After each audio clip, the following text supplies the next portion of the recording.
Good day, everyone. Welcome to our class EL319, Resources Management and Human Relations in Educational System, under our Professor, Duke Christine Canales. I am your discussant for today, and my name is Joey V. Pardenio, and our topic for today is all about the comparison of resource management and policies between DepEd and other countries in Asia. So, after our discussion, we are expected to learn how other countries in Asia manage their educational system in terms of governance structure, planning and goals, education finance, school accountability,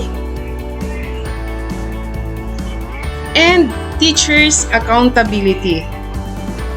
Actually, this topic presents a little bit challenging to me because I am not sure of what other Asian countries and how would I compare to ours in the Philippines in terms of resource management and DepEd policies. Then, while surfing the net, I came across with the result of 2018 PISA. So, this serves as my basis, my guide in presenting this topic to you. Okay, so what is PISA?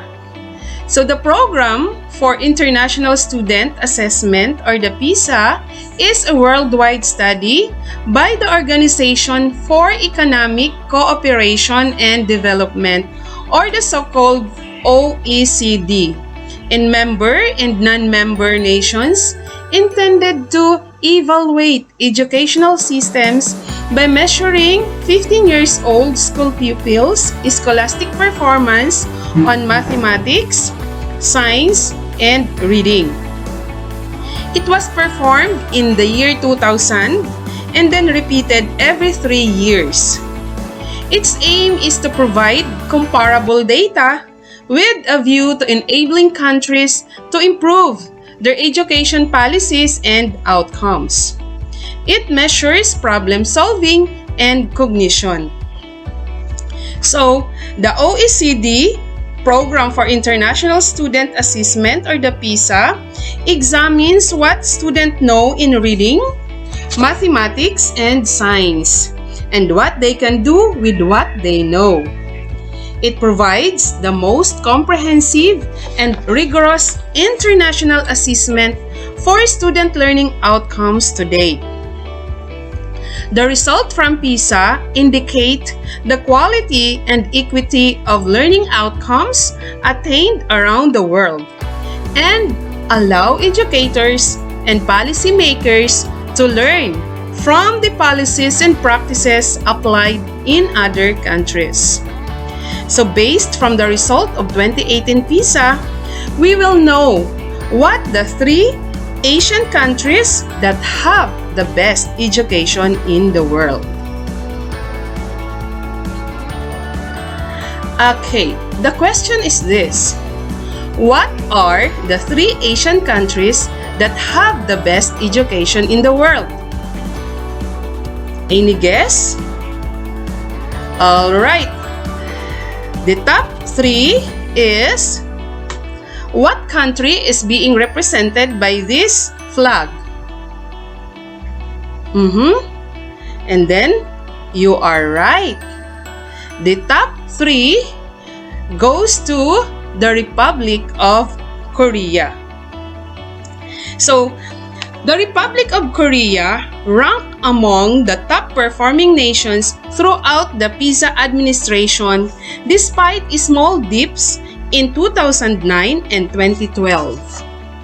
Korea's performance is also among the most equitable of OECD countries, although in 2018 saw a slight increase in the gap between high-performing and low-performing students. due to a drop in scores of the lowest performers. But still, Korea's academic prowess represents a remarkable achievement for a country that essentially built a brand new education system at the end of the 20th century. And now, for the top 2. The top 2 goes to this country. Okay, so what country is being represented by this flag? Alright, and you are correct. The rank 2 of the PISA result, 2018 PISA result, goes to Singapore. So, in 2009, when Singapore participated for the first time in the program for international student assessment, the results of Prime Minister Lee's effort were already clear. That year, Singapore's 15 years old were among the top performer in 3 subjects. In 2015, the nation was first in the world in all 3 subjects. Ayan, nag-top pala sila in the year 2015. And in 2018, 4 provinces outperformed Singapore. So ano kayo ang mga bansa or anong mga provinces kaya ito? But the small island nation continued to outperform every other nation. So, I know you are all excited to know what or who got the first rank. Okay? And the first rank goes to this country. And this flag represents the Shanghai, China. So, Shanghai, China got the first place in 2018 PISA result. So, in 2009, the city province of Shanghai participated in the program for international student assessment. This marked the first time a Chinese province had taken part in the assessment, and Shanghai substantially outperformed every other nation and economy in reading, mathematics, and science. Shanghai repeated the feat in 2012. In 2015, 3 other provinces such as Beijing, the Jiangsu, and Guangdong joined Shanghai. And while the 4 provinces did not lead the PISA League tables, they all scored near the top.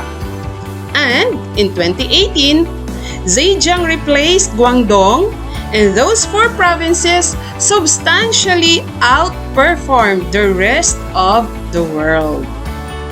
Okay? Okay, so we know already the top 3 Asian countries that have the best education in the world based from the result of 2018 PISA. So, how about the Philippines, our very own country? The Philippines ranked in the low 70s in the 2018 Program for International Student Assessment or the PISA. The Philippines ranked 79th in reading with an average of 340 against the OECD average of 487. So based from the result, the DepEd released a statement on the Philippines ranking in the 2018 PISA result. This was done in Pasig City last December 4, 2019. So, allow me to read to you the DepEd statement. For the first time, the Philippines joined the Program for International Student Assessment or the PISA of the Organization for Economic Cooperation and Development or the OECD in 2018 as part of the Quality Basic Education Reform Plan and a step towards globalizing the quality of Philippine basic education. By participating in PISA, we will be able to establish our baseline in relation to global standards and benchmark the effectiveness of our reforms moving forward. The PISA results, along with our own assessment and studies, will aid in policy formulation, planning, and programming. Released on December 3, the 2018 PISA result revealed that the Philippines scored 353 in mathematics, 357 in science, and 340 in reading, all below the average of participating OECD countries. With the PISA result also reflecting the learners' performance in the National Achievement Test, DepEd recognizes the urgency of addressing issues and gaps in attaining quality of basic education in the Philippines. DepEd will lead this national effort for quality basic education through Sulong Edukalidad by implementing aggressive reforms in 4 key areas. First, the K-12 review and updating. Second, improvement of learning facilities. Third, teachers and school heads upskilling, and reskilling through a transformed professional development program. And fourth, engagement of all stakeholders for support and collaboration. We envision that no Filipino learners should be left behind, and it takes a nation to educate a child. Hence, DepEd calls the entire nation to take active involvement, cooperation, and collaboration in advancing the quality of basic education in the Philippines. So, that was the DepEd statement on the Philippines ranking in the 2018 PISA result. So, as educators, we know that, I am deeply touched by the result, but we have to accept it positively. This is also a challenge to us to work harder and perform our best, even though we did our best naman, but still, our best is not enough. We also know the fact that there are many factors to consider affecting the student's performance. But it is also true that the capability and ability of the child or the learners are based on the teacher's performance. This time, ladies and friends, let us now compare the differences and similarities of resource management and policies in Philippine educational system with other countries in Asia, particularly the China, Singapore, and South Korea. First, we will look on the governance structure. But before that, let me give you an overview about the educational system in China. The educational success of these Chinese provinces over the last 4 decades is remarkable. In 1986, China passed a law requiring 9 years of compulsory education. Since the late 1980s, China's school system has been very focused on university admission. For many Chinese students, success in life depends on which university they attend. And university admission depends almost solely on performance on the entrance examinations, which are heavily weighted towards mathematics. Galing nila sa mathematics, ano? Although there are efforts underway to reduce these pressures, Chinese students put enormous effort into their studies and in particular into the study of mathematics. So magagaling yung mga Chinese students in mathematics. So how educational system in China is being governed, or the governance structure. The Chinese government is highly centralized with 3 tiers of administration designed to manage its large population. These are the provinces or municipalities, counties, and township. The Ministry of Education or the MOE oversees education at all levels, from early childhood through post-secondary. It is responsible for setting the national curriculum, establishing standard syllabi for required subjects, evaluating and approving textbooks and teaching materials, supervising provincial education departments, and providing special funding for underdeveloped school systems and teacher education program. In the past few decades, China has begun to shift more responsibility for education management from the MOE or the Ministry of Education to the provinces and municipalities.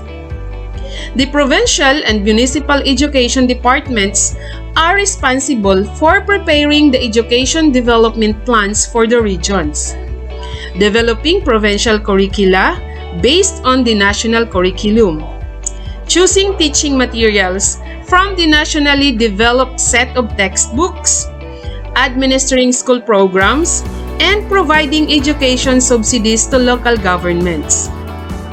They have the power to customize the national examination for entry into upper secondary school, which is called Zhongkao, and to set additional standard for teachers training and continued employment.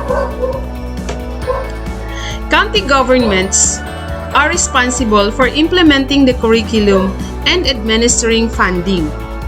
The county governments are the primary source of funding for primary and secondary schools, with the national government contributing about 17% of the total to address disparities. At the school level, teachers are encouraged to develop their own lesson plans, and schools have increasing freedom to adapt extracurricular subjects and teaching materials. Principals have the same degree of control over staffing.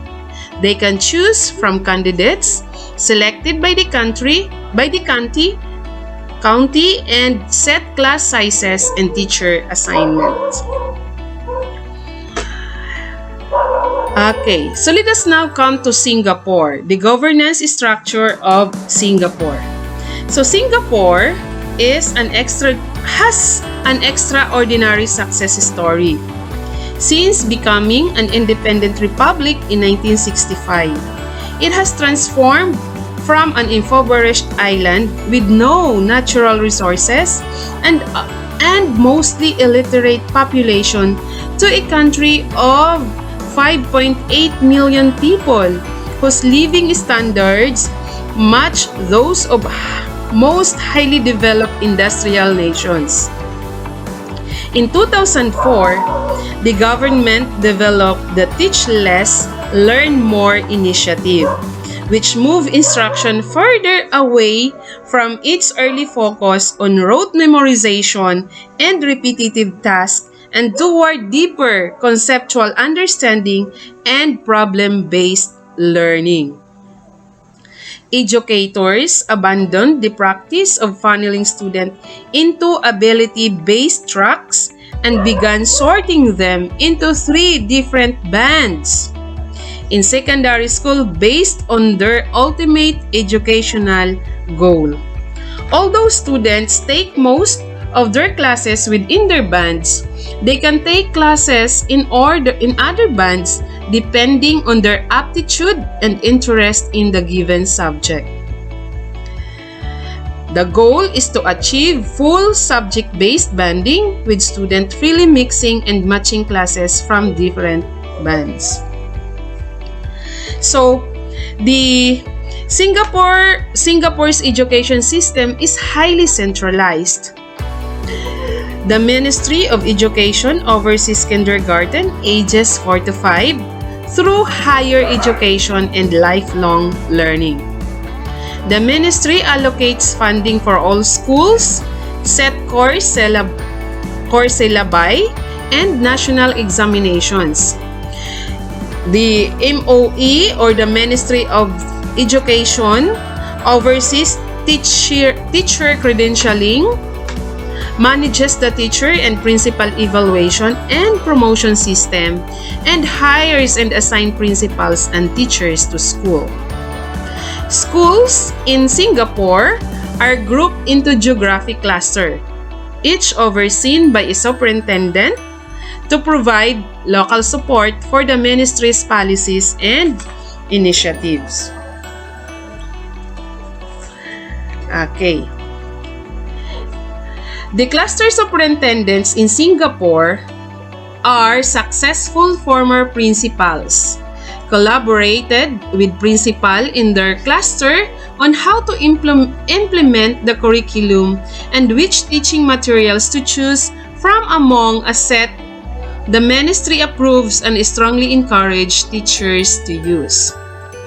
While the ministry sets the framework for the educational system, other entities operate within that framework. Independent or semi-autonomous agencies such as the National Institute of Education, which is responsible for teacher training, and the Examination and Assessment Board for the National Assessment have clearly defined areas of responsibility and work closely with the ministry. And now let's come to the South Korea, the governance structure of South Korea. For the information of everybody, following the Korean War, the Korean government shifted authority for education from local school boards to the Ministry of Education. The 1949 Basic Education Law established 6 years of primary school beginning at age 6, followed by 3 years of lower secondary school and then 3 years of upper secondary school. Korea's education system was and remains highly test-driven. Despite recent effort to change, in Korea, most education and career opportunities depend on which upper secondary school and college or university student attended, and admission decisions are still based largely on test scores. Of course, teacher quality is a factor in Korean success.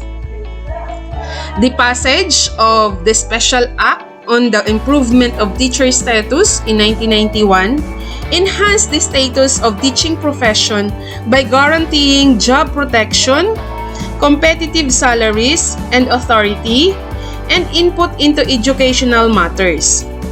Today, teachers in Korea enjoy high social status, job stability, and high pay. Okay, so the education in South Korea is being overseen by Korea's education by the Ministry of Education. It is responsible for setting national education policy for primary and secondary schools, including the national curriculum. The Ministry of Health and Welfare shares responsibility for children up to age 5 with the Ministry of Education. Since 2008, there has been shift toward greater autonomy for Korea's 17 regional education offices, which oversee the education system in large metropolitan areas and provinces. They are responsible for school budget and school inspection, although the central ministry retains control over national policy.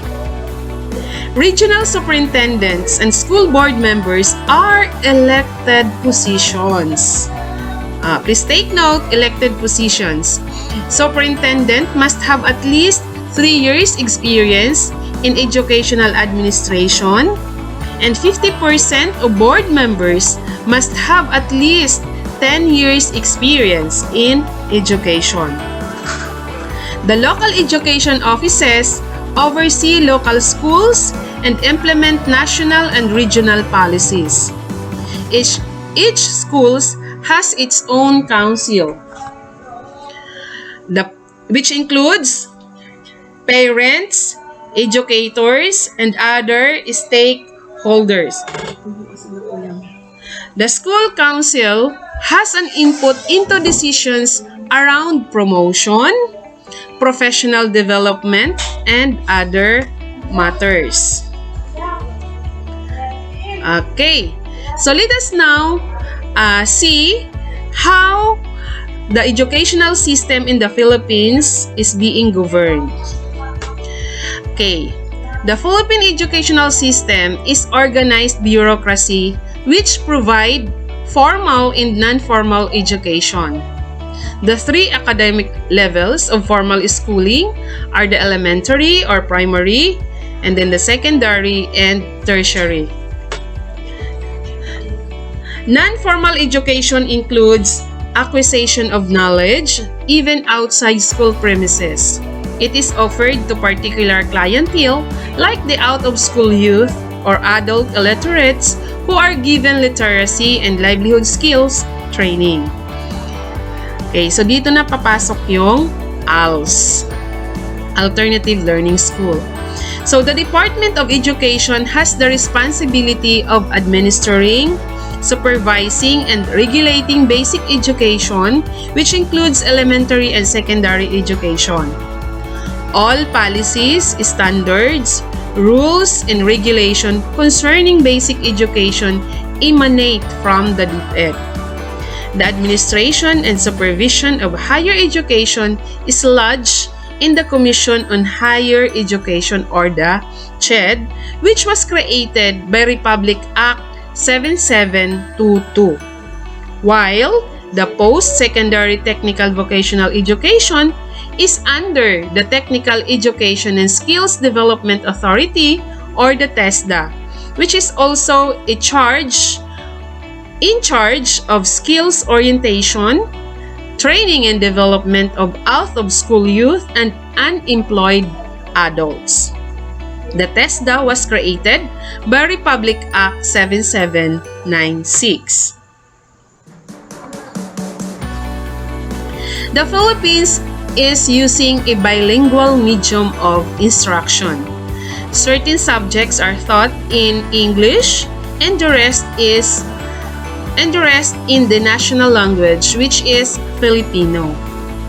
By constitutional mandate, the public educational programs are financially supported by the national government.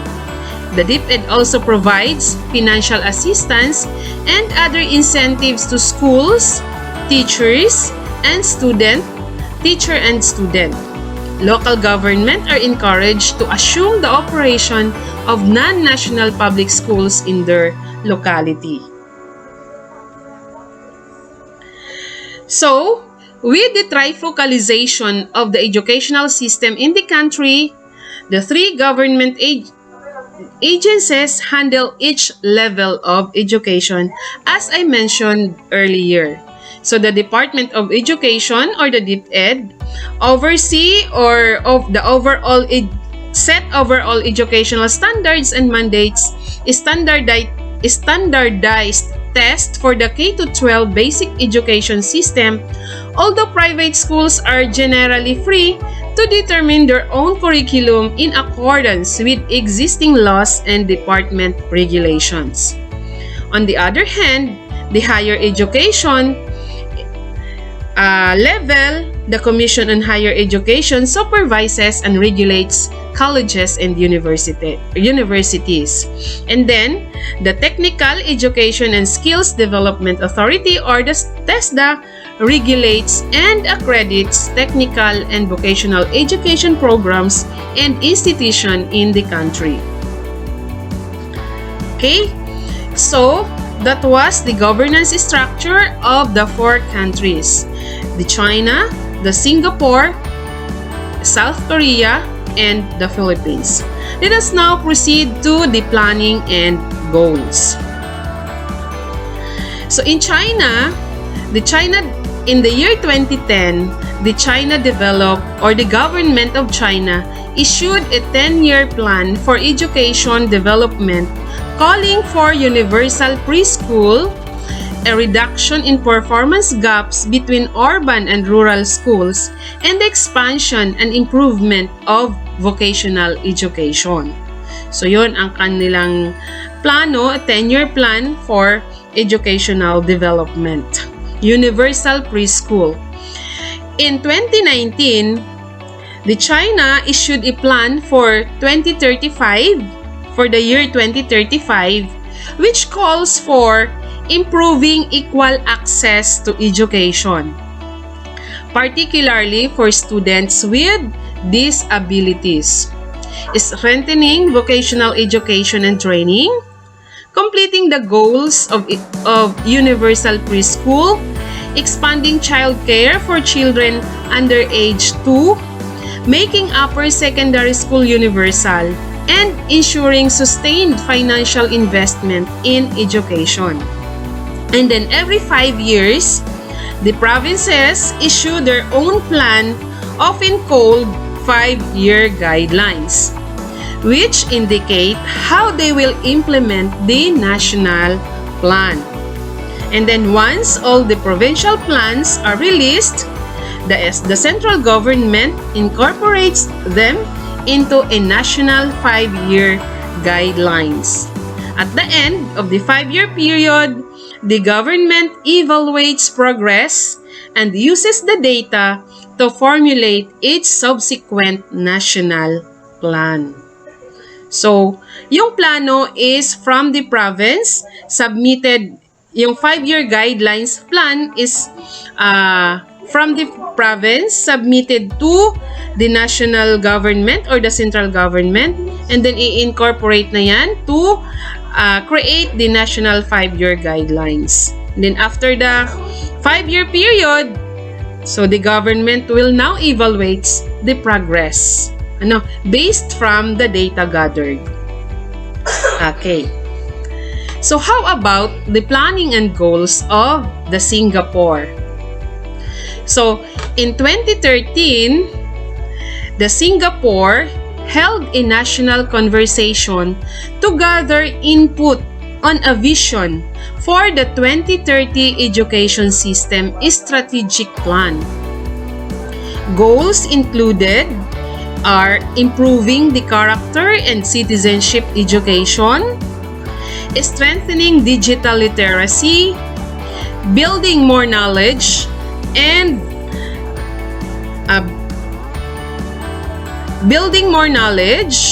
understanding of the history and culture throughout Asia, expanding supports for disadvantaged students, and building more adult education opportunities.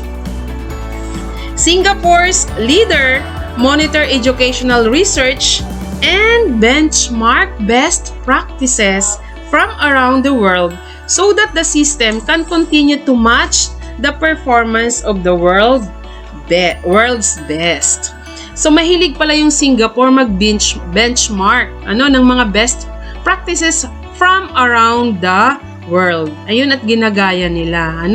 Nire-replicate nila, ginagaya nila yung mga best practices when it comes to educational research. Ayan. Okay. How about South Korea? So yung Korea's Ministry of Education prepares annual reports outlining education policy goals for the coming year. The reports also analyzed broad challenges facing Korea. Then, the ministry's 2020 reports analyzes the impact of artificial intelligence. So what is artificial intelligence? Ano ba itong artificial intelligence? Artificial intelligence is the theory and development of computer systems able to perform tasks that normally require human intelligence, such as visual perception, speech recognition, decision-making, and translation between languages. Ayan, computerized talaga, ano? Highly computerized ang South Korea. So Korea is motivated to keep its reputation as a global ICT powerhouse by investing heavily into innovative technologies such as the 5G network, artificial intelligence, and the big data. Ayan. So grabe pala yung reputation, no? They are the global ICT powerhouse, the South Korea. Okay. Each annual report also provides an evaluation of recently implemented education policies and initiatives. Results are generally presented in terms of progress against a quantitative indicator such as employment rates and secondary school graduates. Okay, so let us now come to the planning and goals of the Philippines. It is stated in Article 14, Section 3, subparagraph number 2 of the new Philippine Constitution. It states there the following constitutional aims of education.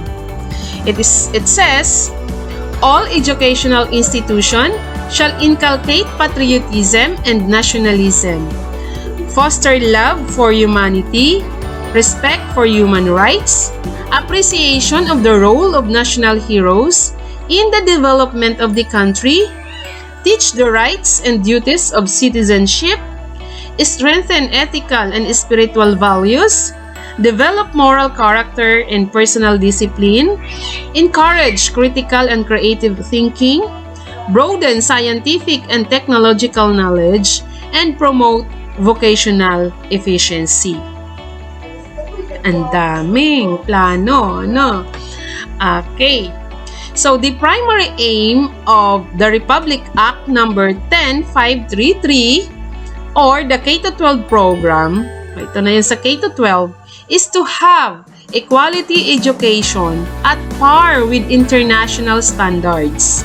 The K-12 enhanced the Philippine basic education from 10 years to 13 years. Okay.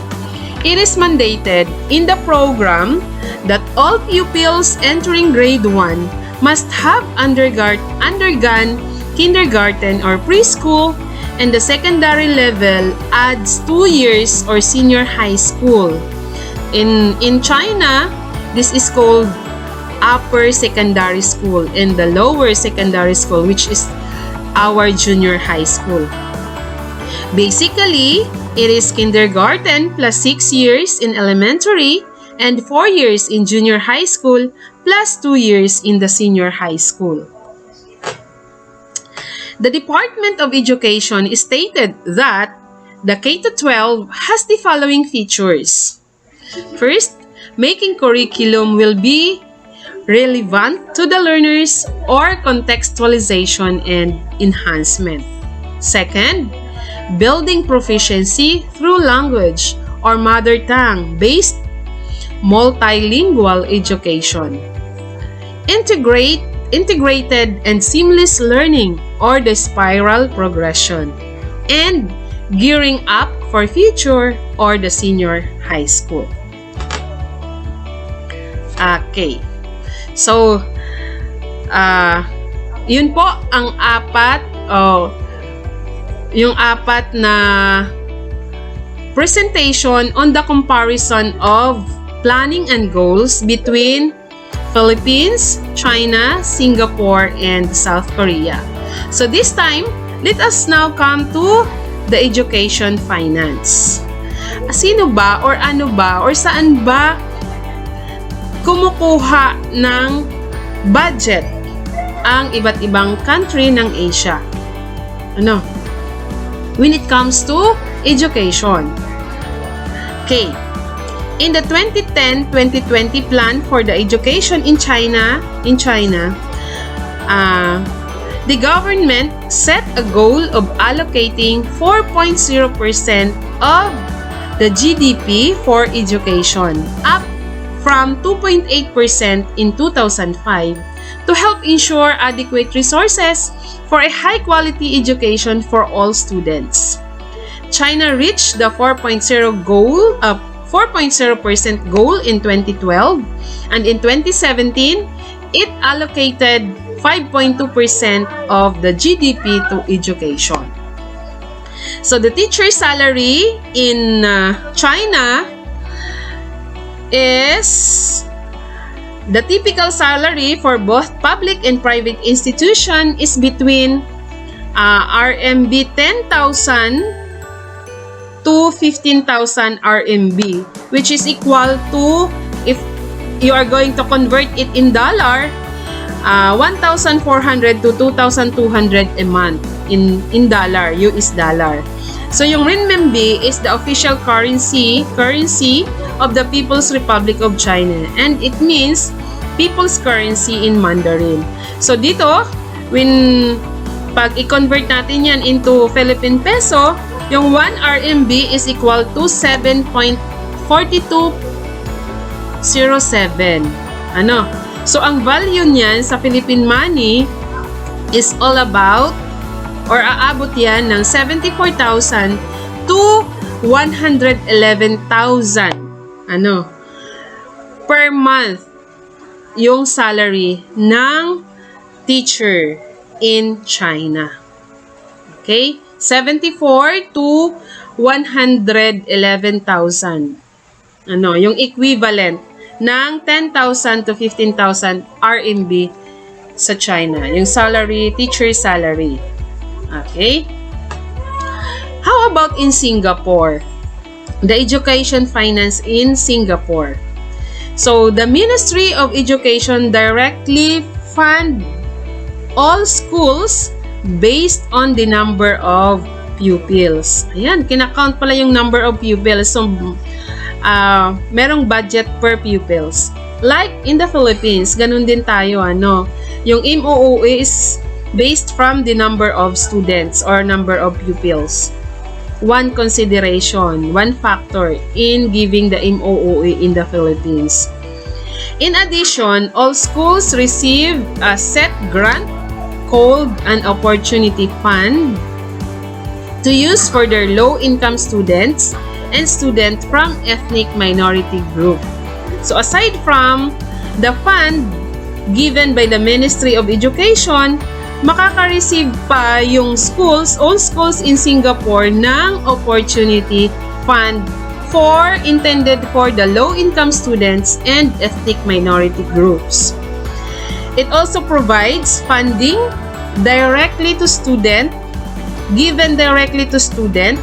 from low-income families in the form of subsidies called financial assistance schemes for educational materials and activities and funds for school meals. Yan. And in addition, the ministry in 1970 created the Education Fund, which collects contribution from Singapore residents to both support all students, including poor and the rich students, and low-income students through scholarship and providing textbooks, meals, and uniforms for students who need this but do not otherwise qualify for financial assistance. So, yung mga hindi makakakuha ng financial assistance schemes, meron pa silang chance na matutulungan through education fund. This is a collection of contribution from Singapore residents. Kaayo lang, And then, the average salary for teachers in Singapore is 3,894 Singaporean dollar. Per month. So, dito sa Philippines, yung 1 Singaporean dollar is equivalent to 36.89. So, kung kukumputin natin, yung salary ng teacher in Singapore is 143,649 in Philippine peso. Pero alam naman natin na yung standard of living naman in Singapore is different from the Philippines. Ayan, ang taas ng salary pero mataas din yung gastos. Okay. So how about the education finance in Republic of Korea? The Ministry of Education provides regional and local governments more than 75% of funding for schools that covers the salaries for teachers in compulsory education. The remaining quarter of education spending comes from regional funds and school fees for academic upper secondary education, which is not compulsory. Most allocation of funding is done at the local level. In 2021, the government eliminates school fees for all, but a small set of the most elite upper secondary schools and will eliminate fees for all upper secondary schools by 2021, which includes vocational secondary school. So, a public school teacher in Korea receives a salary of 1.5 to 3 million won per month. Imagine, million. Or equivalent to 1,350 to 2,650 dollar per month. So if we are going to convert it into Philippine peso, into Philippine money, 1 won is equivalent to 0.043.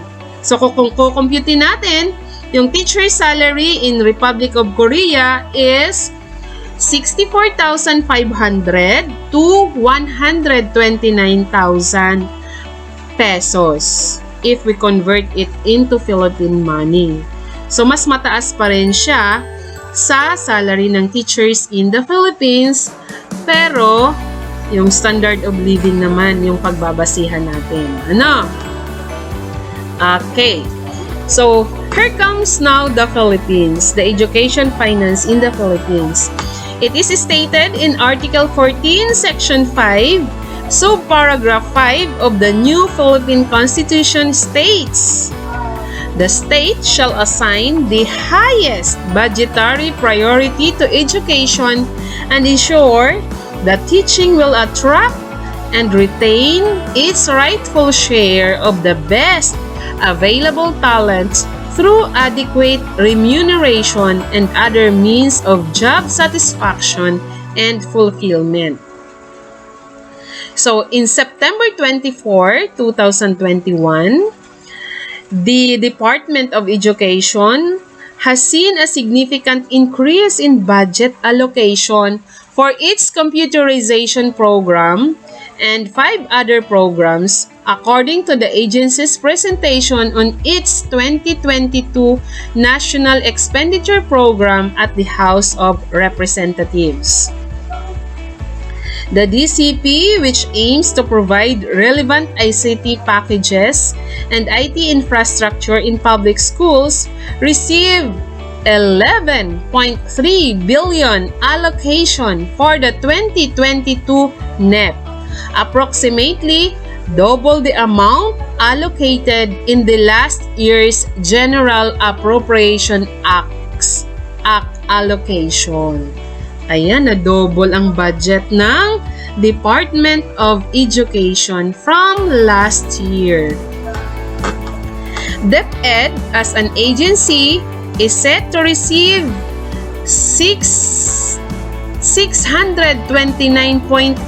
billion from its proposed 17.02 trillion budget for next year, according to Undersecretary for Finance Annalyn Sevilla. The DepEd 2022 NEP is composed of 513 billion for personnel service and 96.6 billion for maintenance and other operating expenses or the MOOE and 19.7 billion for capital outlay. Ang gandang balita. The government assistance and subsidies or the GAS, including the senior high school voucher program and funds for the operation of schools, receive higher funding for the next year. The budget for new school personnel position will also enjoy a 31% increase for 2022 as 20 billion is allocated for additional 10,000 teaching items, while the Human Resource Development Fund will receive 1.89 billion. Imagine, meron tayong 10,000 teaching items this coming year, 2022. Meron ng budget para sa kanila. Okay. DepEd also appropriated 358 million for the newly created program called Priority School Health Facilities in response to the COVID-19 pandemic.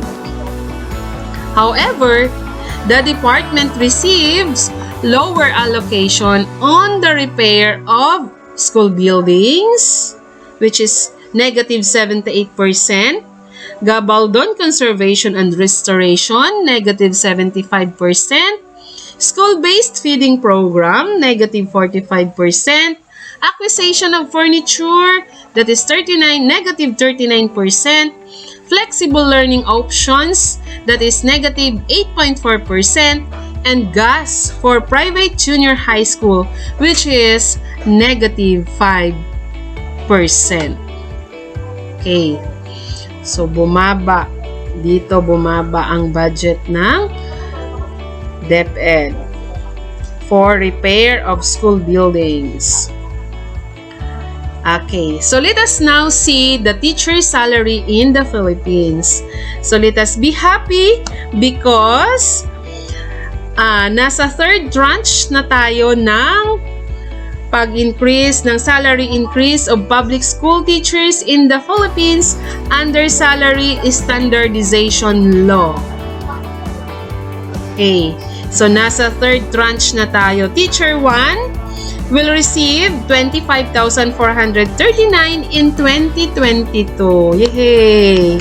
And then the teacher 2, 27,608. And the rest, of course. So, napakataas ng, kung makikita natin dito, talagang mataas ang gap ng teacher 1, 2, and 3 to master teachers 1, 2, 4. Ayan, ang taas ng gap ng salary. Ano? Sana ma-address, tumaas-taas din yung teacher 1 to 3 para medyo mahabol. Hindi, joke. Okay. So, let us now come to school accountability. Ayan, school accountability. In China, there is the so-called Bureau of Education Inspections. The Bureau of Education Inspections are accountable for inspection system that monitors the implementation of the national law and policies and provide feedback to local agencies. It also evaluates the quality of primary and secondary schools, and we have 4 special subjects that are monitored.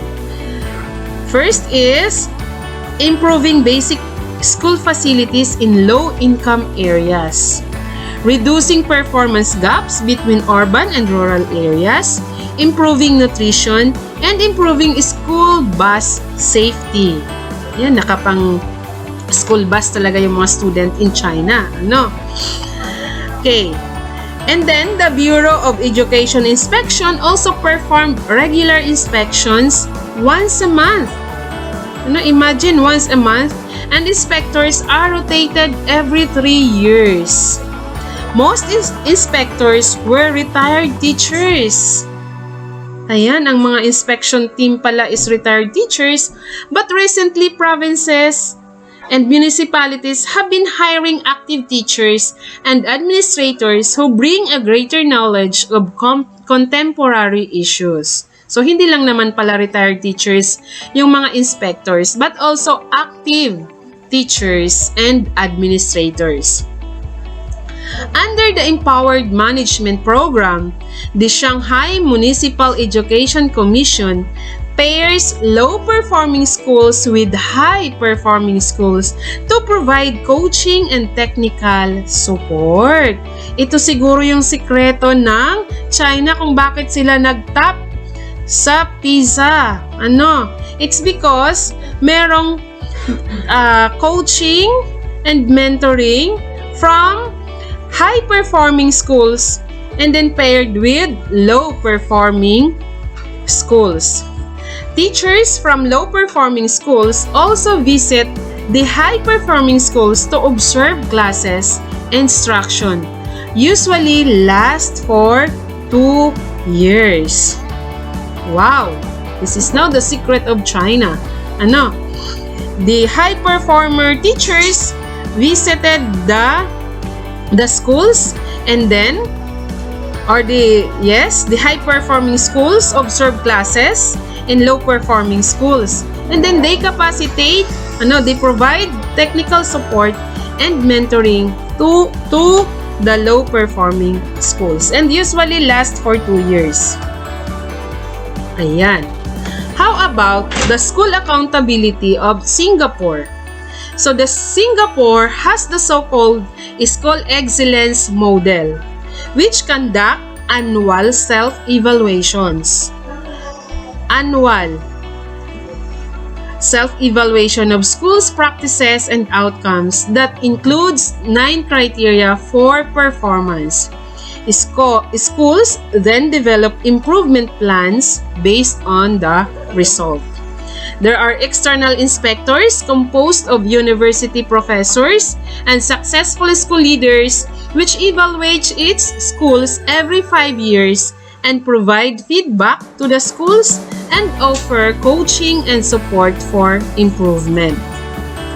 They have the so-called School Excellence Award, which is given to high-performing schools every year by the Ministry of Education. So same with the China, katulad ng China, nagbibigay din yung Singapore ng coaching and mentoring to other schools, yung mga low-performing schools. Ayan. How about the school accountability of South Korea? So the Elementary and Secondary Education Acts requires inspectors to focus on teaching and learning methods, the implementation of the curriculum, educational activities, and achievement. Regional education offices have had greater autonomy in school evaluation, part of a broader trend towards increased local control. They are responsible for organizing inspection and selecting teams of inspectors, usually composed of experienced teachers and school leaders. When we say experienced teachers, these are the master teachers sa atin at saka yung mga principals, department heads, with the option to seek additional support from the ministry. They give struggling schools advice on how to improve and reported the result of school evaluation publicly. Wow, pinapublic.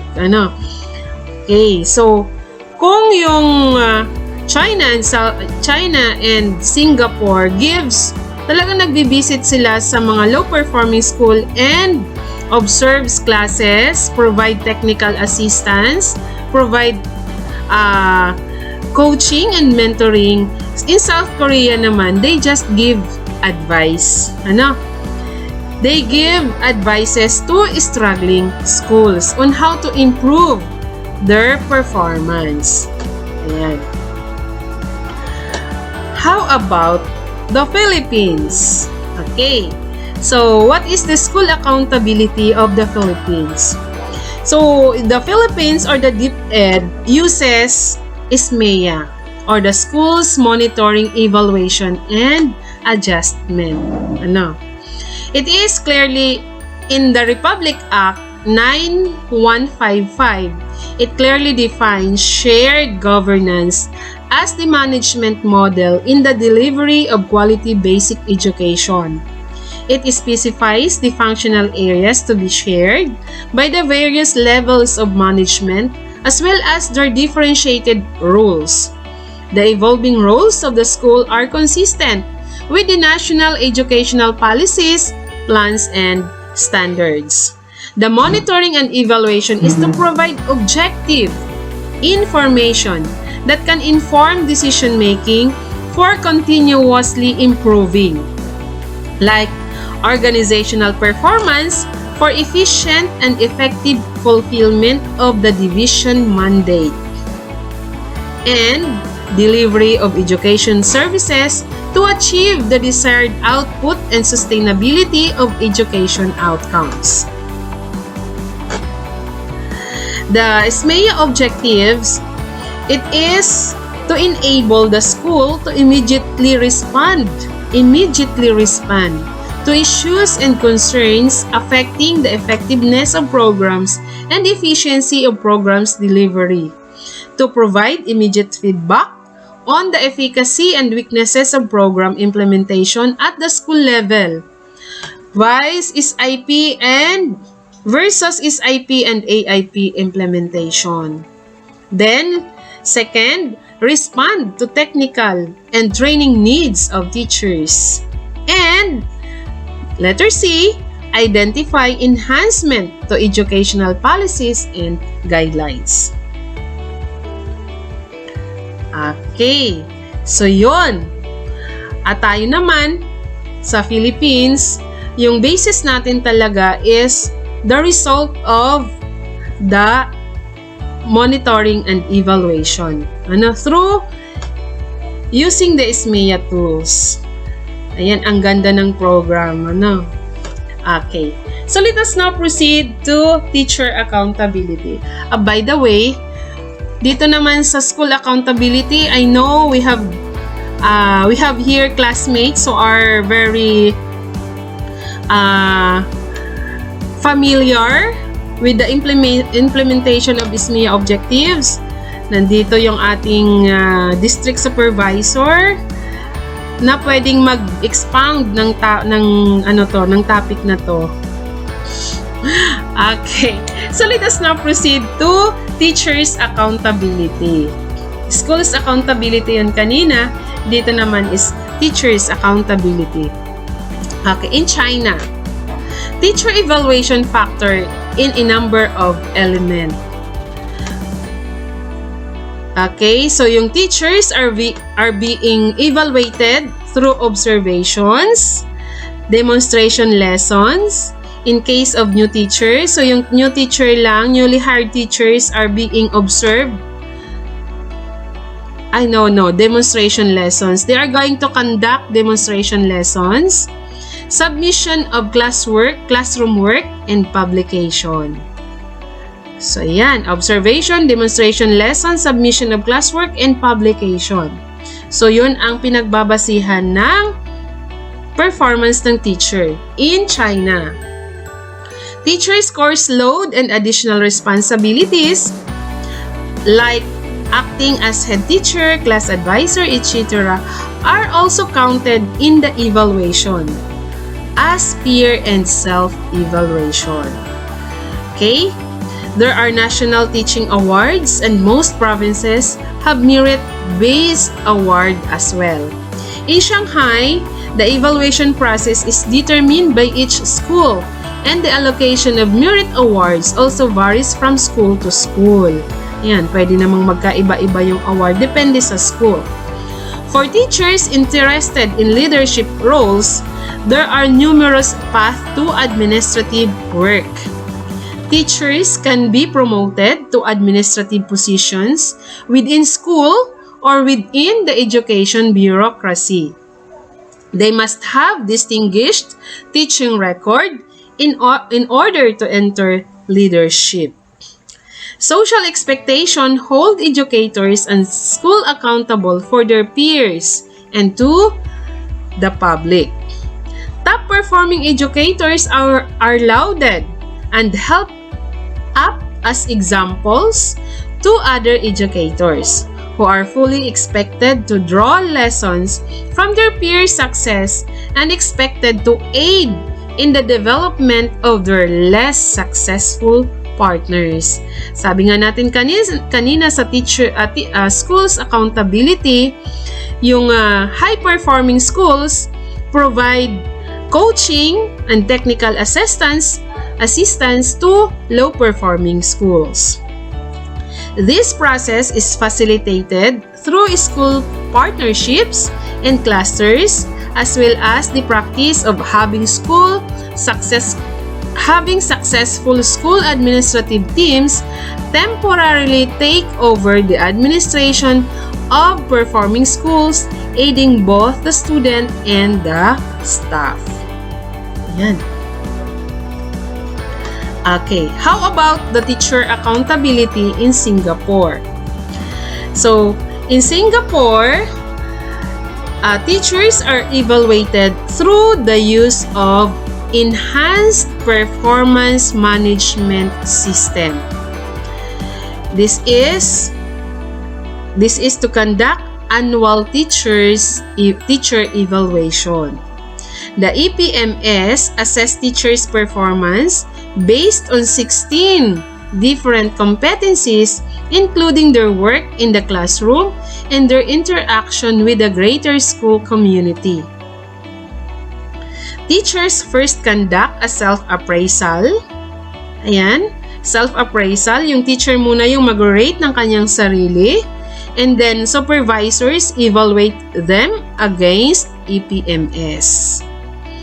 Evaluation is qualitative and consists of written feedback rather than numeric scores of specific indicators.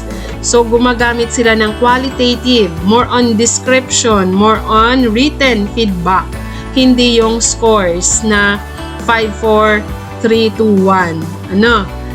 Okay, 5. O hindi katulad ng ating RPMS.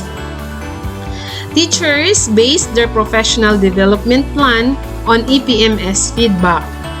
Principals, school staff developer, in charge, yung staff developer is the in charge of professional learning, and cluster superintendents who construct the current estimated potential for each teacher using the result of EPMS.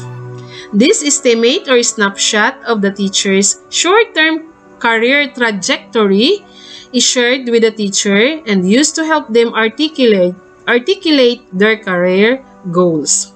Teacher can earn reward based on EPMS result, including honors and salary bonuses. The ministry also select teachers for awards and recognition at the national level. So kung merit, certificate of merit yung sa China, dito naman honors and salary bonuses naman yung binibigay for the outstanding teachers in Singapore. Ayan. And let us take note, self-appraisal muna yung ginagawa ng teacher, meaning siya yung mag-rate ng kanyang sarili, and then i-evaluate ito ng supervisor using the EPMS. And then the feedback is more on qualitative or descriptive or written feedback. No, it is composed of written feedback. Okay? And now, let's come to the South Korea. The teacher's accountability in South Korea. The principals evaluate all teachers annually within guidelines set at the national level. Schools use the result of this evaluation to guide promotion decision. For example, to master teacher, which is a leadership role, award performance-based pay, and help identify appropriate professional learning opportunities. Evaluations also inform decision about periodic rotation of teachers among schools. So, pwede palang i-reassign ang teachers, which is required for all teachers in public schools. So, in South Korea, required talaga yung teachers rotation. I-assign ka into different schools. In addition to feedback from the principal, teachers receive evaluation feedback from other teachers, students, and parents. This feedback informs the development of teacher professional learning plans, but is not used strictly. So aside from the principal in South Korea, ayan, nag-rate din pala yung co-teachers, the parents, and the student. So, ayun. Okay. Yun sa Korea. And here comes the Philippines. Teachers accountability in the Philippines. Per Memorandum DMPH Philippine of 2011, the guidelines on the implementation of the results-based performance management system for school year 2020 to 2021. So we all know naman that teachers' performance are evaluated with the use of RPMS, results-based performance management system. Ayan. This has reference to Section 10.k of DepEd Order Number 11, Series of 2020, titled Revised Guidelines on Alternative Work Arrangement in the Department of Education during the period of state of national emergency due to COVID-19 pandemic, indicating the preparation for the initial activities of Results-Based Performance Management System or the RPMS for school year 2020-2021 as one of the work priorities anchored on the operationalization of the Basic Education Learning Continuity Plan and school calendar and activities for school year 2020-2021. The modification in RPMS, its tools, processes, and protocols for 2020-2021 captures the DepEd current system that governs teachers' function. The selected RPMS objectives aim to assess teachers to adapt and/or respond more quickly and effectively to emerging circumstances associated with the challenges brought by the pandemic. There are 11 priority indicators from the Philippine Professional Standard for Teachers or the PPST chosen as our PMS objectives for this school year. So 11 priority indicators. These priority indicators were selected based on being more responsive and appropriate to the current context of the teachers, learners, and the learning environment. For the classroom observable objectives, there are 7 classroom observable objectives for both proficient and highly proficient teachers. The performance indicators of these objectives are identified for quality, except for Objective 6, which has quality and timeliness. Objectives 1, 5, and 7 require means of verification or the MOV from a classroom observation. So, kahit wala palang klase, kahit modular, flexible learning, meron pa ring classroom observation. Only 2 observations are required for the entire school year. Guidelines and protocols for alternative classroom observations are defined in this document. So, more in the classroom observation, kukuha na doon, makakarate na sa objectives 1, 5, and 7. Okay. For the non-classroom observable objectives, there are 4 non-classroom observable objectives for both proficient and highly proficient teachers. The performance indicator are identified for quality in Objective 8 in quality and efficiency in Objectives 9 to 11. Plus factor is Objective 12. In consonance with DepEd Order Number 66, Series of 2007, ito na, revised guidelines on the appointment and promotion of other teaching, related teaching, and non-teaching positions, ranking for vacancies to Teacher 2 and Teacher 3 position for elementary level will be conducted at the division office, and for the secondary level and implementing units, it will be conducted at the school where the item belongs. Ayan. When it comes to promotion naman ito, Okay, alam naman natin yan lahat. So, ito na. To be eligible for ranking for promotion, the applicant should have at least very satisfactory performance rating for the last 3 years, 3 rating periods prior to his/her application. So, we have here the criteria for ranking. Teacher 1 to 3. We have the performance, 35%, experience, 5%, outstanding accomplishment, 20%, which includes outstanding employee award, innovation, research and development projects, publication or authorship, consultant, resource speaker in training, seminars, workshop, or symposia, which has 4 points each. And then the education, which is 25%, training 5 points, potential 5 points, psychosocial attributes is 5 points. And then we have also the general guidelines for master teacher promotion. First, only those who are actually teaching shall be considered for master teacher promotion. This includes teachers who, beside assuming special assignment, have regular teaching loads. Position for master teacher shall be allotted proportionally on the basis of number of teachers. The number for the division shall likewise be distributed proportionally among all districts. An allotment of 1 empty position per subject area for at least 5 to 7 teachers should be the basis in the secondary level. It is stated in Dex Order Number 7, Series of 1998. If there are not enough qualified teachers in the district to fill the number of empty positions allotted to it, the positions may be filled by a qualified teacher from other districts, provided, however, that such teacher shall serve in the district where the empty position have been allotted. Okay? So, pahapyaw lamang yan na guidelines in promotion for Teacher 2, Teacher 3, and Master Teachers promotion. So, in the Philippines yan. Okay? So, for the references, these are my references. And, thank you very much. That ends